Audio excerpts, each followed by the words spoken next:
You have more than 5 players here. You have a manager. Like, what does that feel like? People taking care of your stuff. Obviously fantastic. But yeah, those coaches and managers, they also make decisions in terms of roster swaps. It wasn't working out with Rudy, so we got Loulex in the jungle.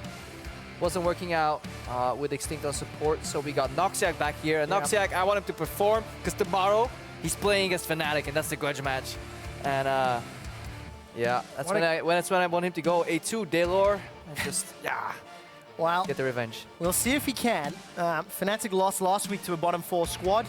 That was Splice, and today, ROCCAT maybe want to try pull an upset as well. UOL banned out Lulu, Rumble, and Cogmore. ROCCAT have taken away Nidalee and Gangplank, so Alistar still up and available. Thresh will be the ban targeted towards Hilly. Yeah. Slightly surprising, perplexing. I don't like it. I don't think you should ever ban a Thresh on purple side like that when Alistar and Braum are open. But then again, who am I? And Disagree. Gangplank was taken away. So what is priority here? I mean, Lucian is high up in the tables. Alistar, if this was Korea, Alistar would be insta-lock right here. Corki still maybe? You have the Kalista lane that's available. That's something we don't really often see. Tabzz likes playing Kalista too, so UOL is probably thinking, do we want Kalista here and give away the Alistar? Looks to be the answer. And will the safe reply from ROCCAT be maybe Alistar Elise, Alistar Lucian? Alistar Lucian if you want to hide. Oh, the plot thickens. Ooh, we're getting too ahead of ourselves here. Unicorns of Love have now revealed that Kalista's on the table. This is where ROCCAT goes Lucian top and Kalista bot, by the way. Well, no. I'm not sure if that's self-sufficient enough for Freddy. Yeah. A man who gets... Yeah, if this was Cabo, he would actually consider it, but yeah. ROCCAT go for the Corki. See, I don't like it. The Corki flex here, because it tells you where the Corki's going already. And the blind Corki early, that means Betsy thinks it's just a high-pressure matchup. With Lulu off the table, there is merit to that. There's very few matchups that Corki actually loses. But it loses you counter-pick potential. Begs the question, is ROCCAT going to use it to give Freddy a comfortable matchup? Well, that's the question we're going to answer shortly. Very quick lock-ins for Loulex returning to UOL after an extended hiatus and playing in Challenger. And just to hit on that Corki really quick, the last time Betsy played it, he went 10, 2, and 4. So very good performance on that champion. Yeah, and if you look at what Unicorns of Love do here, it's like, okay, we know you're going to counter-pick top lane. Don't bother. We'll just insta-lock Nautilus here, a strong early matchup with a comfort champ for Loulex on that Rek'Sai in the jungle. Pretty good CC for 2v2s in the top lane. And they force ROCCAT to maybe counter-pick a support or something at this point in the game. And with Alistar, there's really no actually hard counter-picks, so ROCCAT kind of not having really any counter-picks left. Yeah, jungle, but it's a very neutral matchup. With Nidalee off the table, it doesn't really matter all that much. So pretty good drafts in terms of Unicorns that they don't get punished by being blue side. Okay, ROCCAT lock in Rammus and Gragas. So no release this game, made it all the way through picks and bans. Airwaks having the Rek'Sai denied as his most played and opting not to go Kindred this game. See what they decide to lock in. Another quick rotation from UOL. Lucian to go with it. Alistar and Viktor, so I feel a pretty well-rounded comp from UOL. But just very expected picks on this side too. I mean, we know the Lucian's coming out. When Kalista and Corki are off the table, you know that's coming. If you look at the way Fox has been playing, he likes on Zed early, but in this matchup, just needs something to play, and he just plays Viktor. To my knowledge, he's played it a couple of times already. Yeah, 5 times already so far. Phenomenal stats, 22, 8, and 36. But it does everything the UOL will want. You've got some AoE, you've got wave clear, you've even got some zoning for team fights. What's the last lock in here for ROCCAT? I mean, looking at what they have left, they have support, so it almost goes to Braum here. I feel that's like the logical choice, unless I'm missing something. No, not Rammus support. It only does like kind of okay, so I'll go for it. You could go for the ranged punish to actually turn that lane into a winning matchup push-wise to get some pressure, because Corki pushes mid early. Bard will always get you the push advantage on the bottom lane into an Alistar, and suddenly you have the pressure game. And with Gragas being a really good skirmish jungler, I like it. I actually like the Bard more than the expected Braum here, so I'm surprised I would say that, obviously. Well, no, nobody is at this stage, but talk about the interaction. You've got Rammus, Gragas, Corki, Kalista, and Bard. This is a very uncommon or unconventional comp by EU LCS standards. Yeah, it feels like I'm watching World Elite Draft right now, because their top laner, 957, that's his name, by the way, 957.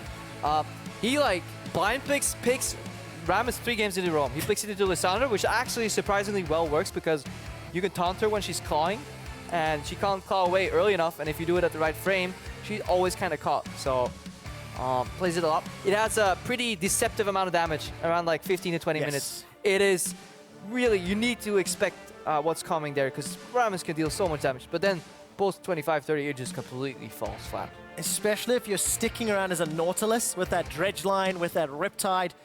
We've seen full channels on those Tremors really doing a lot of damage. So, UOL against ROCCAT. UOL, this is their 4th jungler in the spring split, if I'm counting correctly.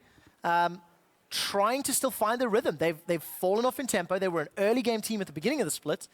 And obviously, having those visa struggles and then player rotations is causing them some difficulty. You guys at home, tell us if you think they'll win. Hashtag UOL win. Or will it be okay? The crowd seems to be behind that one. win. Because there's 2 teams here. There is. I just all hashtags matter. I just want to let my Rammus moment lie. And after last week's discussion about the ROCCAT logo and the Splice logo, turns out it's a snow leopard. Snow leopard? Yes, just letting you know that. I didn't know. I too read Reddit. There we go. Trevor? No, the team themselves, they reached out to me and they're like, listen, we got to sort this out. If you're going to be referencing, you know, that Viper from Splice. Now I don't actually know if it's a Viper, and I'm going to get a mail from them. I'm pretty sure Marty will get back to you. Oh, yes. Oh, yes. I expect nothing less. So, lane swap or head-to-head lanes? We're expecting Tabzz and Noxiak maybe to try bully this Alistar. All that matters right now is whether Tabzz is listened and he's going to deploy the bar cheese. It's the new Crux, by the way. Everybody is so tired about me talking about it. We'll probably see a lane swap here because it's very hard for Lucian Alistar to beat Braum Kalista. I would say very hard. It's actually just impossible. I don't think players on even remotely close like skill levels can ever win that matchup. It's so hard, so punishing. So you see the reverse fake out here. ROCCAT wants standard lanes. By all means, they do. Unicorns probably want the lane swap here. And that seems to be the setup. Hilly, as well as Steelback, holding hands by the Gromp. Airwaks and Freddy by their Krugs up top. And looks like we're going to have what could turn out to be a standard lane swap. Let's see who's going to play the better one. Ah, that's what I like to see here. Noxiak and Tabzz with the fake up. They're actually not going for the delayed invade. Can they? 35, 36. I like it. This is the power of Bard. You don't want to go early. You want to stop the enemy camp because either you find the bot lane here and the lane's over. Like the lane is literally over. They don't, but they just annoy Loulex in the lane swap. Oh, double Q comes out. That's a stun. Loulex might be in trouble. 200 hit points. I think Tabzz used that Rend very, very early. I mean, he'll have to flash. Q comes up in like 2 seconds right now. Carry on chasing. Actually, it wasn't the Rend. It's the Sentinel because that's flying around. Yeah, no Rend here. Start a W for the trade here. This is what I love. Like, that play in itself, it has so little counterplay unless they're actually waiting for you in the brush. Because the level 1 power trade from Kalista Bard is so absolutely strong. I'm not going to use different terms here, but... And they do it, and they screw the enemy jungler. Obviously, it will be slightly negated. It will just be a tempo lead here, and Unicorns, or ROCCAT rather, will have to capitalize on that tempo lead a little later. But a really good start. So ROCCAT with the advantage, but the tower is under pressure by Steelback and Hylissang, and Vizicsacsi's moving up there as well. So slightly earlier, Freddy's going to roll his way down. Freddy is like position level 2, Vizicsacsi's still level 1, sharing experience.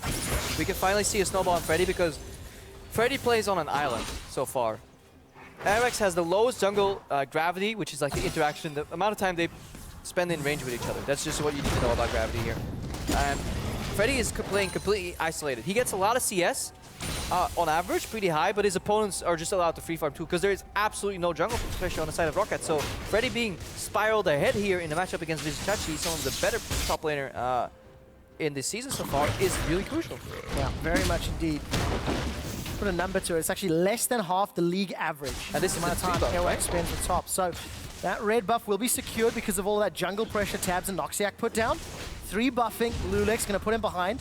So Noxiak, the substitute for ROCCAT, comes in, helps bully the substitute re-edition on UOL. And let's see whether or not it is made of tilt. Tower's evened up, gold is even. And we always like to see what's the next step. Because now this has been a pretty standard lane swap. Good adaptation here too. Portal level 2, no health packs because you want to be roaming the map. Maybe some deep wards. So now Freddy will see who walks into his lane. Look at the little ward that Steelback and Hylissang are about to pass. Observe is fantastic. They see 1, they see 2. Complete information. Freddy will now push the wave just a little bit. Give it a little push before backing out then. Get as much CS as he can. Tabzz doing the same thing. So are we in the tower game? We're in the tower race. All right, who has the advantage in the tower race? Looking at the likes of a, range support from Noxiak, surely this could have played into your favor. I mean, Tabzz could technically freeze here and send Noxiak down to base, but that's something ROCCAT did, I believe, the first week Tabzz played. He was left on an island on Kalista and couldn't really do anything, so this is why they're going to stay together, because as a duo, they will outrate any combination of 2 people that Unicorns of Love can send top. Again, the early invade, really, it looks spectacular, but yeah, in the lane swap meta where people go for 2 towers, takes a while to see that benefit. it has limited impact, Krepo. That is my buzzword terminology. But it is Hylissang and Steelback that are onto the tower first. I can't tell if Tabzz is freezing up top. It doesn't look like it. He's definitely pushing. So they will get to the tower a little later.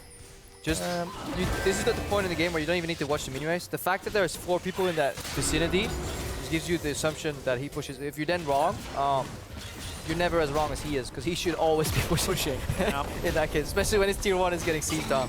But yeah, this is the standard evolution of the lane swap game where it has become. It's just the optimal decision for both teams. Let's see who it impacts the most. Even farm on the mid laners and AD carries, maybe a wave difference for Betsy over Fox, not a big surprise. ROCCAT being slow though, look at this. Unicorns can easily go for tier 2. Unicorns had they got caught a little bit in experience, but they managed to really get a big tempo lead here in the pushes using that wave clear from Vizicsacsi and Steelback, and ROCCAT they did not account for the possibility of Unicorns actually watching the map and pushing for tier 2. So teleport advantage. 3 teleport just to move into range. About 30% of their hit points has been chipped away.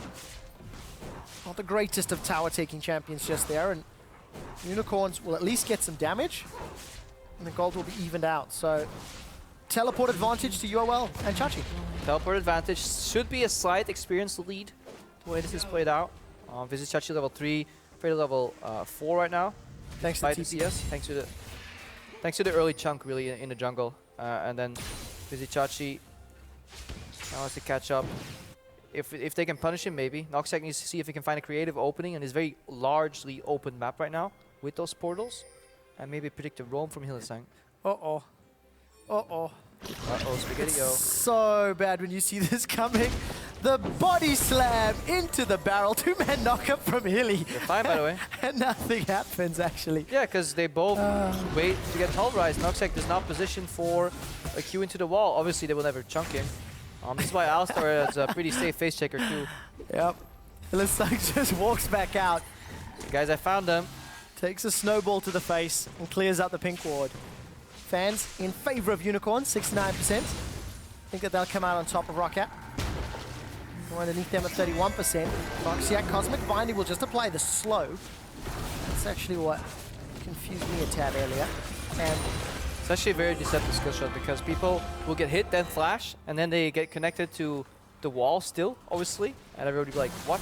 Bug? It's actually just a 2-part effect where obviously the stun gets calculated upon second impact. Second RQ. Loulex steals away the frog here.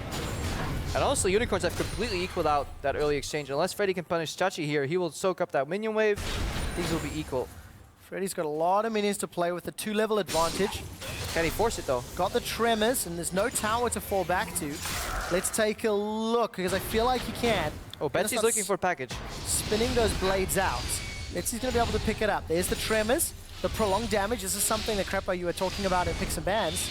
Denying at least some CS, but Chachi will pick up at least all of the experience. Chachi only cares about experience right now. As long as Freddy can't really push home. It's too early for him to push that advantage. ROCCAT kind of hanging on here. Traditionally, ROCCAT has been a good early game team. Unicorns at the start of split they were. Their gold leads were pretty massive in their first 3 to 4 weeks, but then they start slowing down. The loss of Diamond Procs hit them. Their early activity in terms of kills was through the roof in the first few weeks. Later on, Unicorns, they were just a shade of their former selves. I mean, ROCCAT's average gold lead at 10 minutes is nearly 200 gold more than UOL's gold lead at 10 minutes. It's not paying true now. So back up some of the numbers, and for UOL, I think they're still going to be relatively happy. They really want Fox to farm himself into a power position. Oh, they had a bit of a scare. The package is still here for Betsy. Could come in behind Fox, and he's going to do exactly that. Airwaks at level 6, going to look for the knockback. Will pin Fox against the wall, and a flash saves his life. Yeah, good flash there in the end by Fox. And Unicorns of Love, they dodged the biggest bullet, which was the lanes. So the lane swap not predicted there by ROCCAT. Obviously 50-50, pretty much in good teams. And then they got invaded on and they got a bit of a scare, but they turned around that invade into like a tempo advantage and then forced ROCCAT's hand. So Unicorn of Love with the better decision making despite the little cheesy or creative invade in the early game. Flavorful invade. Love me some bar flavor. Hylissang still level 4. I feel like the last time we saw him getting cheeky with ROCCAT, he was also level 4. Oh yeah, this is the point in the game where nobody needs the support. You're like, hey, do you need some help? We always need support, Krepo. Clearing that wave? Because I would totally help you. Nope, I want this experience. Okay, you go mid. It's like, hey, do you maybe? Nope. Top lane is like across the map, so all you end up doing is waiting in buckets. Playing support in a post lane swap era is like waiting for Godot. A lot of talking, nothing happens. Noxiak, though, will be helping Tabzz out as they're pushing quite deep. A trio of wards, Orion's belt, if you will, inside UOL's jungle in that top quadrant. And oh, he failed, he failed. Not going to get all the way. Noxiak's in trouble. Fox comes through. That's not what you want to see. Fate's call to save Noxiak's life, and he'll get away with it. If you go for the BM portal, you have to make sure you cast it properly, because that is so risky when you just get pushed out. You're like, haha, fooled you, bye. And then you land right across that wall, and you're like, uh-oh, I'm a little stuck. He did an oopsie. Oopsie. Flash, Exhaust, and Fate's Call used just to save Noxiak's life. And the bottom half of the map was pushed all the way in. Steelback and Hilly actually backed away. Loulex, I think, cleared out the Scuttle Crab in the Dragon Pit. And take stock of some CS here, Krepo, as you see Fox down 20 CS. As expected in the matchup. That's a totally acceptable deficit, especially if you consider that Airwaks came to visit that lane. As expected. Because where Freddy is lacking time from Airwaks, Airwaks spends a lot of it around Betsy, enabling him. Yeah, Betsy's pretty much in the gravity chamber. And it has at least assisted him. Still trying to get to that first power spike of the Trinity Force. Noxiak, sorry, Hylissang is at level 5. The race for level 6 continues. Yep. Running into Ward. The Ward Wars. Yep. This is actually surprisingly close when we made that little Dragon Ball reference there to like the actual progression of Dragon Ball, where it takes 16 episodes for something to happen. That's the equivalent of supports hitting level 6 in a lane swap. It just takes so long. We have to figure out which champion would be screaming for 4 episodes to power up. I feel like it could be Hilly, because by the time he gets there, like when he throws his ultimate down, it's got that vibe. Yep. Level advantage for Betsy, takes a big chunk from Fox, with no real reply about twice the amount of damage he's put down. ROCCAT, though, they all of a sudden sneak a lot of damage onto this inner turret. Yeah, good move here. Now that's just showing off. I mean, come on. Just practicing, That's right? like the equivalent of putting like an escalator, like a rolling escalator at like a gym. Like you totally don't need to. You can just walk the stairs. Like I absolutely love seeing the little penguins flying through on the skin. I actually don't like the skin. You're just anti-fun. Probably. Yeah. See, but snow to me is still special. I'm South African. But snow is still amazing. It's snowing at the end of February in Berlin, which is ridiculous. Call that snow? Well, it counts. It's white and it's fluffy. It's not brown and muddy yet. All right, Krepo, there's wards. I see pink wards aplenty. No, actually, yeah. So to break out of this mold of this very stale game, we need to see some dive pressure here, and that's exactly what ROCCAT is looking for. So see, if you take wave clear to wave clear, not much will happen. But if you flying from one side, flying from the other, Fox. The tower gets denied.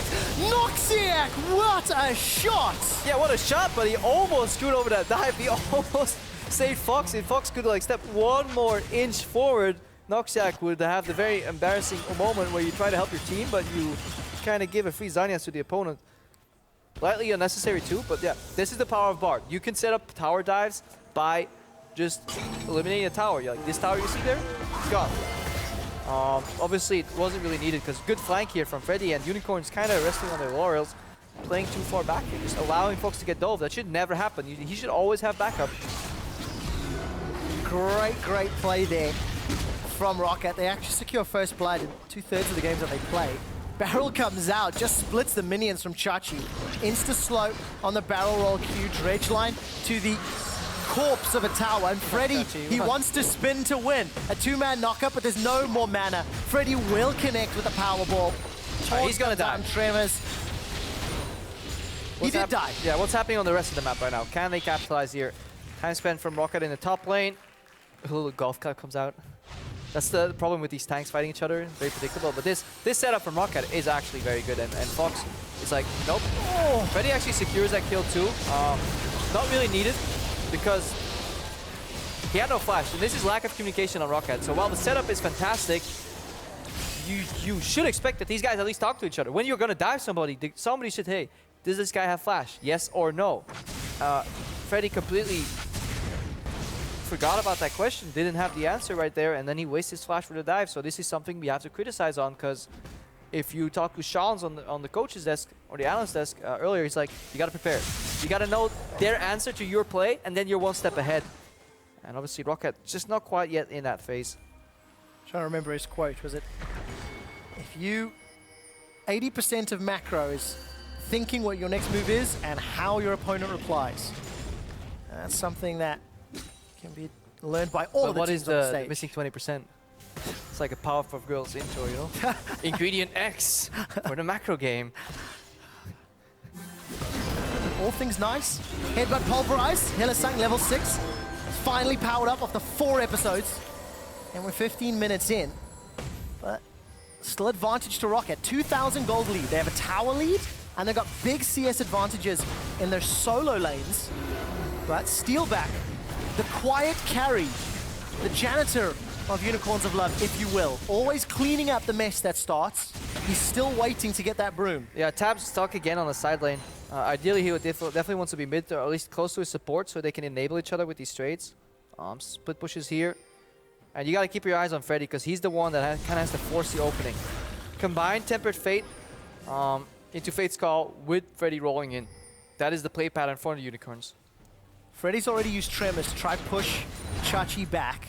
About a 30 CS difference. Freddy's playing Freddy style, alone on an island.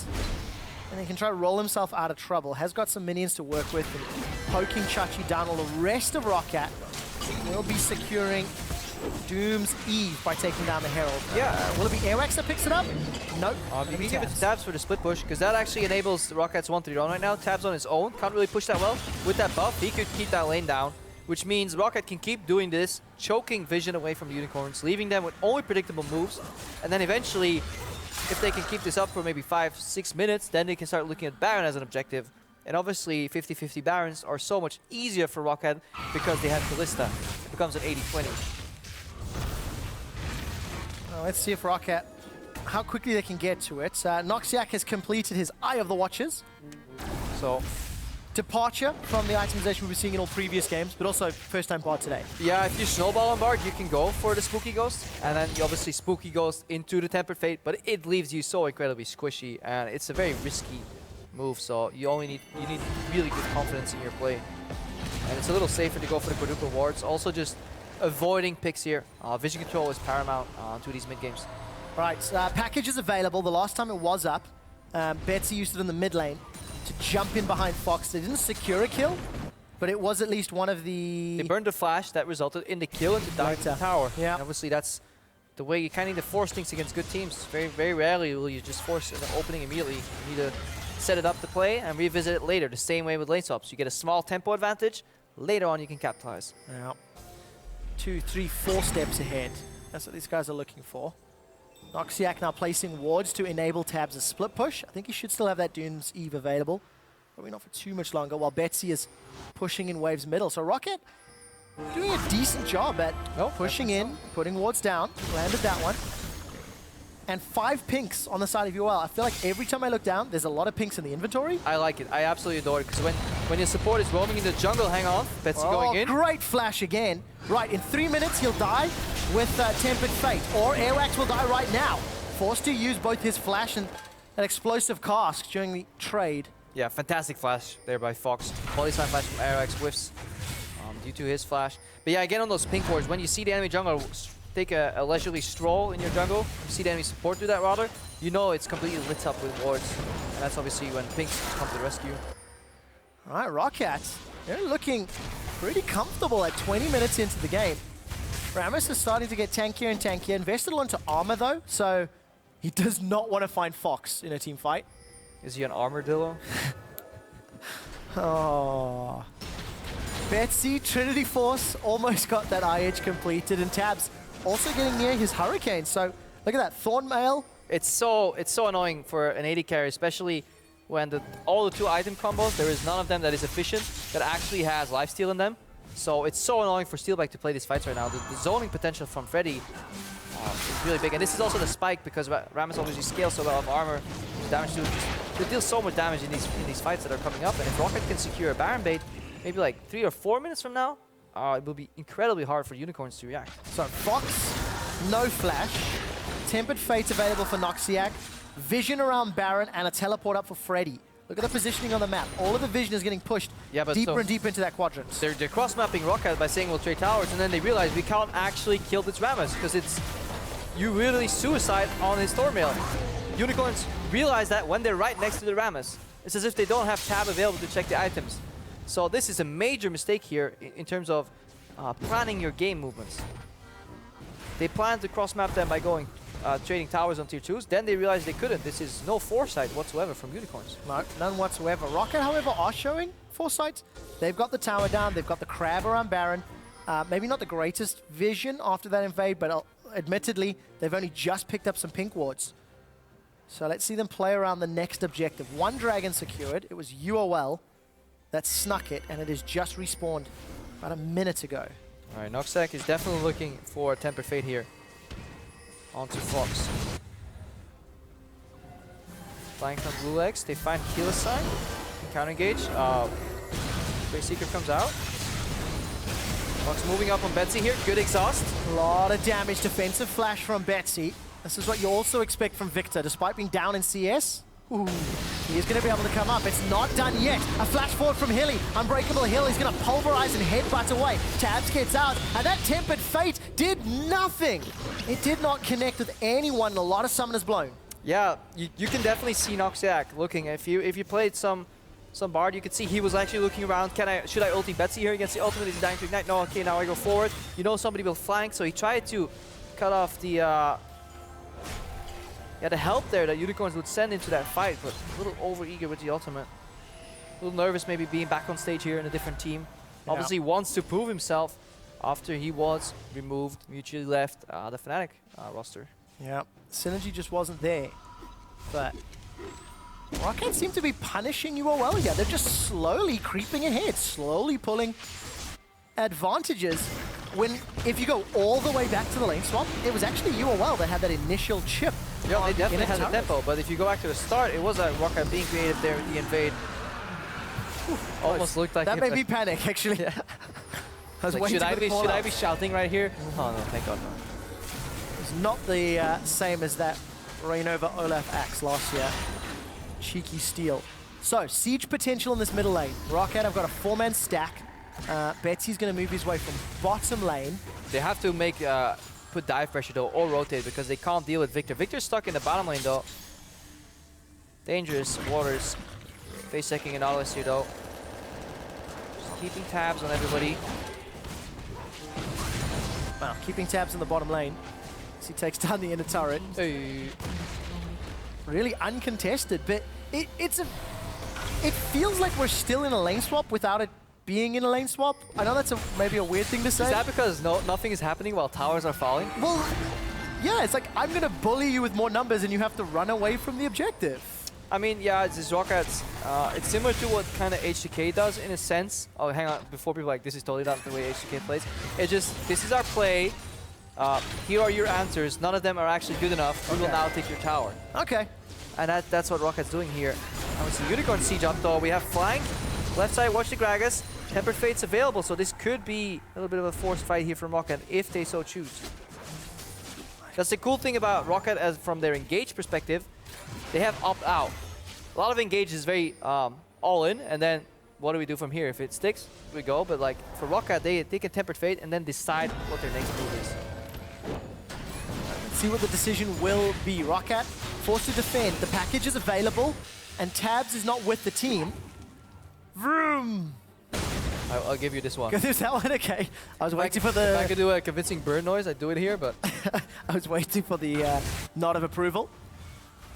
But for ROCCAT, I like the fact that they have used the package aggressively both times, and both times it secured Fox's flash. I'd like to see that again, because that'll allow ROCCAT once again to remain on the front foot, remain aggressively pushing UOL into, deeper and deeper into their own territory. So right now, Noxiak is looking for just a little bit more experience so he can get level 9, so he can upgrade his sweeper. He can soak some on lanes, or he can play the ever so fun mini-game of Summoner's Drift, where you go chase your chimes. Sitting on 40 chimes already though, so he's done a good job. By 25? Is that a decent amount on this stage? I don't play bot, so I don't have a frame of reference. I never take the chimes, man. I'm too busy trying to kill people. But yeah, I think it's a decent amount. Okay. Betsy does have access to the package and the support of the rest of the squad, although Tabzz is not with them.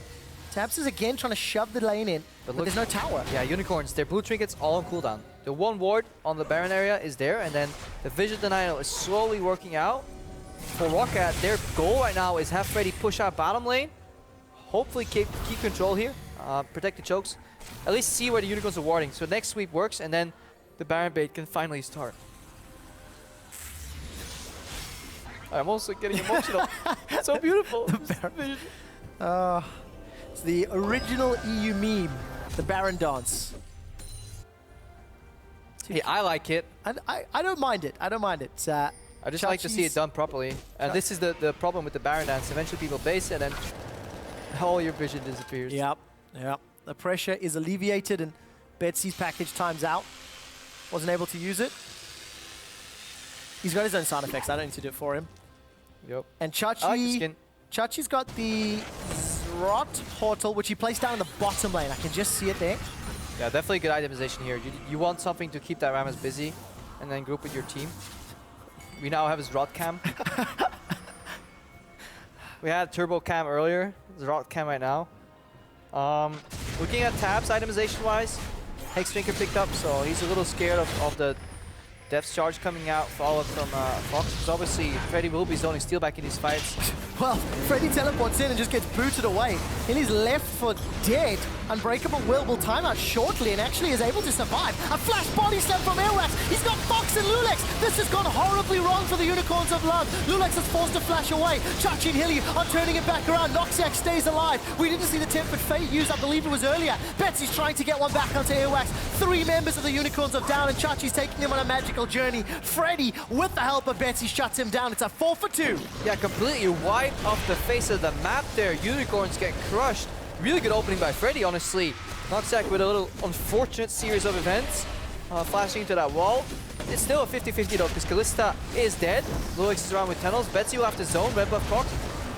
Obviously, good thing for ROCCAT is Rammus can tank that Baron for absolute ages. Yes, he can. Loulex has smite available, but he has to contend with Betsy and Betsy double buffs. He's just going to get rid of him completely. Baron will be secured on 4 members and an additional kill. And completely out of nowhere, that fight seemingly started with no introduction whatsoever. TP from Freddy. And somebody must have flanked Hylissang, because there's no way. Let's watch this again. Yeah, really. Airwaks, look at the zone. And Hylissang saving his team by staying behind, but then there's no turnaround. Fox is coming in, and this phase right here. Airwaks, keep your eyes on him. Body slam flash, double knockback into the powerball, double knockup into AoE from Betsy. And at this point, the fight's over, because Hylissang's ulti runs out. Noxiak is, panicking. Do I portal? Do I flash? Why not both? But ROCCAT, the setup was beautiful. Again, because they combined their teleport with a flank. They cut out the exit path, force somebody to be left behind, and it just enables Betsy to deal damage unchallenged. Does that exceptionally well. Infinity Edge, Rapid Fire Cannon, BF Sword, and a Trinity Force at this stage. Baron is active on, I believe, 5 out of 5 members. That might be 4. 1,600 gold already in the power play. Let's see if they can break open that last inner turret. Oh yeah, they can definitely siege very well. Teleport advantage for Chachi, at the very least. One tool available to them, but the risk of jumping into a team that's got a 7k gold lead in Baron. It's just so hard to like, the Rammus split push right now, almost impossible to deal with. And then the siege coming out of ROCCAT here, the threat of the Tempered Fate, being able to make that fight uneven numbers really quick. They can just throw it on the Fox or somebody else. Let's see if they use it. Tempered Fate was used to try dive this tower. The teleport was used by Chachi. Fate's call is being held. The trigger's now being pulled. Betsy's already down while Freddy's trying to split push. Airwaks is buying as much time as he can. They're going to lose maybe 2 members of ROCCAT to secure an inhibitor. Worth or not worth, Krepo? I think they could have, I mean, this, if you're going to nitpick, they could have opened up that inhibitor without sacrificing any lives. They do speed up the process. Okay. If the 2 kills don't tilt the gold values to the point where you now will start losing fights, it's actually an okay trade. Well, look at that. The gravity field comes out towards combo. Freddy, but it doesn't matter. He already captured Fox. Fox goes down at the cost of the tower. Yeah, taunt into the bar Q. Cosmic Binding comes out, and that's, now it's 100% worth right now. The momentum's on the side of ROCCAT. They have a little bit of Baron buff left, I presume. Yeah. They could technically push in, but they can take control of the map. They have bot lane pushing in on its own. They can send Rammus top for the remaining part, and then they can force a 4v5. Because especially with this Kalista interaction too, Noxiak has the freedom to play at the complete front line, even though he's a pretty squishy range support, because he can always be pulled in by Fate Scald and then bounce back inwards. We're waiting to see the combo. Tempered Fate's call. I want to see them chained. Never want to do that. You want to do the Tempered Fate into the Cosmic Binding, because you could, it's easier. I just want to say it. I just want to say it. This is my play-by-play dream that you're just crushing right now, Krepo. It's not about you, Trevor. Right, so this was the Tempered Fate that we that's way just missed off stream. And then Loulex must get a really good opening here. Hylissang goes in, and it's actually a flying teleport here. That's what changed the tide of that fight. Betsy gets zoned to the right. He gets bopped on the head. He dies because obviously the fight's 4v5 with a TP flank from Vizicsacsi right there. But that does put the Unicorns at a TP deficit because Freddy's teleport is almost coming up right now. Airwaks gets engaged on. A little bit of trouble, but he turns it back around. The double binding means Hilly and Loulex take a lot of additional damage. Freddy has teleport available shortly, a few seconds, and is pushing the top lane. While Supers are pushing bottom, and the package is available. So if ROCCAT are forced to give up the pressure, they've at least got some vision, got some control. I think ROCCAT set up. I think ROCCAT is just gonna opt for a continuous push into the next Baron, and that seems to be their preferred style. They're not really forcing any of these inhibitors. They're scared of the team fight. But they can lose, in theory. But they can definitely win the safe pressure game and then force Unicorns to face check again. See a sly grin on QuickShot's face. Dead man's played. To see me roll and... Freddy getting tankier and tankier. Maybe his damage is going to become less relevant, Man, with but that, it's going to be so tough to kill him. Yeah. With that first hit though on the Deadmans, he will be rolling into the deeps. Indeed, with that gentle Rammus headbutt that we all know and love. Quite excited to see him back in the LCS. Last time I remember it was Crumbs playing it, like what, 2014? Maybe that's going way back.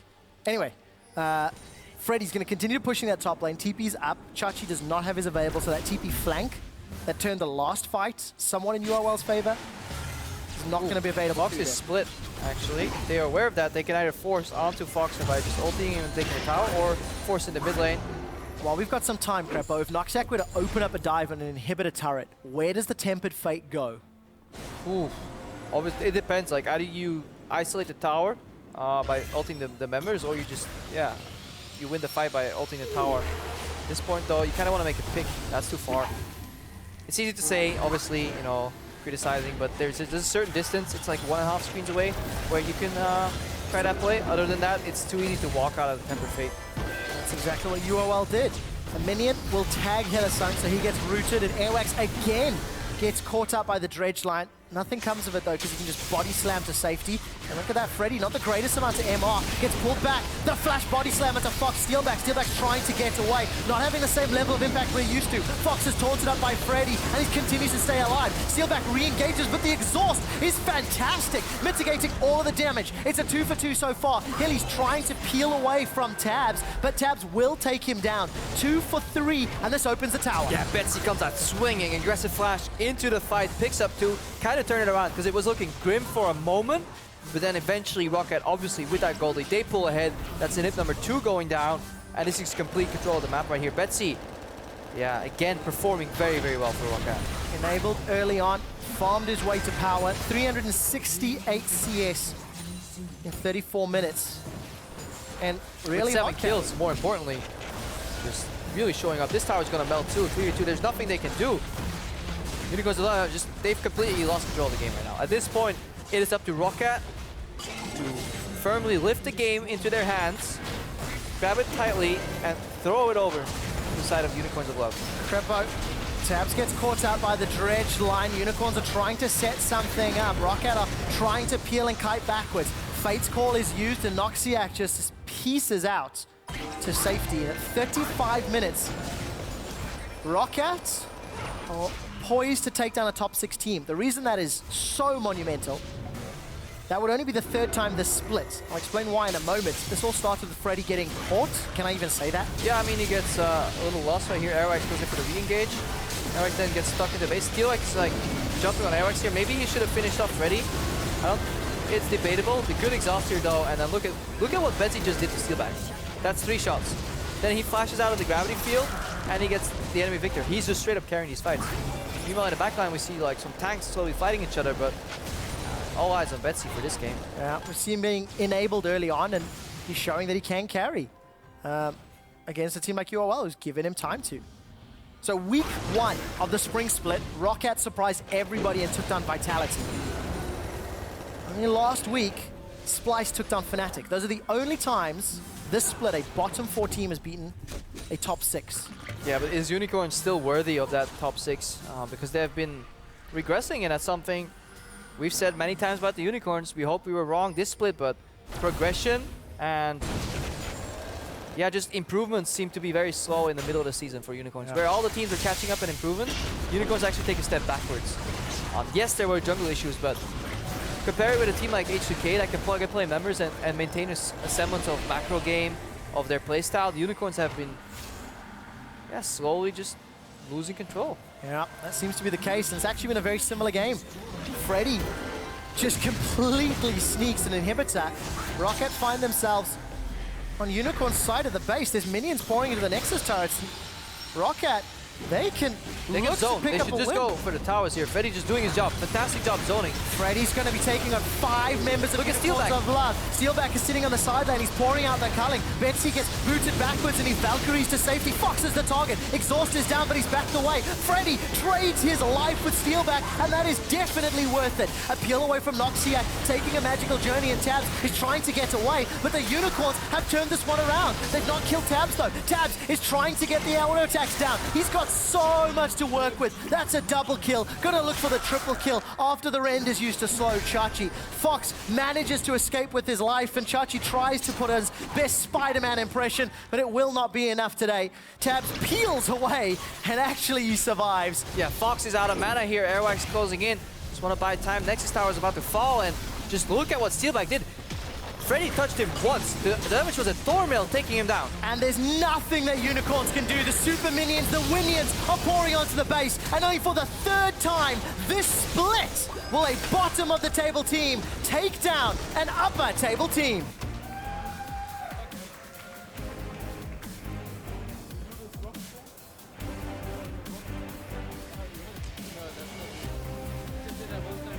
Yeah, Freddy playing into the stylistic tendency of being on an island with that Rammus. There's a lot of team fight. It just shows you the power of that pick. You say you can't pick Rammus into AP? Well, it's just pure armor build. You just completely take out the cleanup crew from the Unicorn. Steelback, his power, his strength was that he was constantly attacking the front line and just weaving in auto attacks without getting touched. I guarantee you, I think Freddy did maybe 2 auto attacks on him. All the other damage was literally Thornmail firing back. I think that's a great point. When Steelback has shone in previous games, looked good in previous games, it is because of the fact that he's able to just deal with the front line. The rest of the team buys enough time for him to kill him. So make that front line a Rammus. Good luck, have fun. Second item Thornmail by 20 minutes. And ROCCAT, they pick up a slow and steady win with their new support player and new coach. Remember, 2 big changes for the squad this week. Loulex there on screen, coming back to the Unicorns of Love. As we see ROCCAT picking up a victory here. They don't seem too excited though. I mean, come on guys, like this is a pivotal step towards getting that 7th place. Yes, you're down at the bottom part of the table, but getting 7th place means so much for you as a team and an organization. And ROCCAT have one of the easier schedules left, I think, depending on what top teams they have to play and what teams around them. So they kind of control their own fate. This win will go very far for them. Yeah, especially when you consider Giants lost earlier today. So that's going to put that additional point between them and Giants. And if they can catch up to Elements, for example. And Spice were very close to winning, but they fumbled in the end. And ROCCAT with a similar style can surprise. Adding Rammus as a niche pick, I think, is good because Freddy generally struggles in terms of champion depth, champion pool depth overall. And I like it. I want to see more of it. I don't want to just see it picked randomly. It's like it made sense this game. Like World Elite does it. I don't even know if it made sense, but they made it make sense at least. Forced the play style. They forced it. Then it's again, it's also unconventional pick. You're not really used to it. And same with Bard. It kind of catches people off guard all the time because Rammus flank, Tempered Fate, it just changes your play patterns just a little bit every time. Well, changing the play pattern enough to pick up another win for ROCCAT. I'm going to head to Pyro on stage to talk about that victory.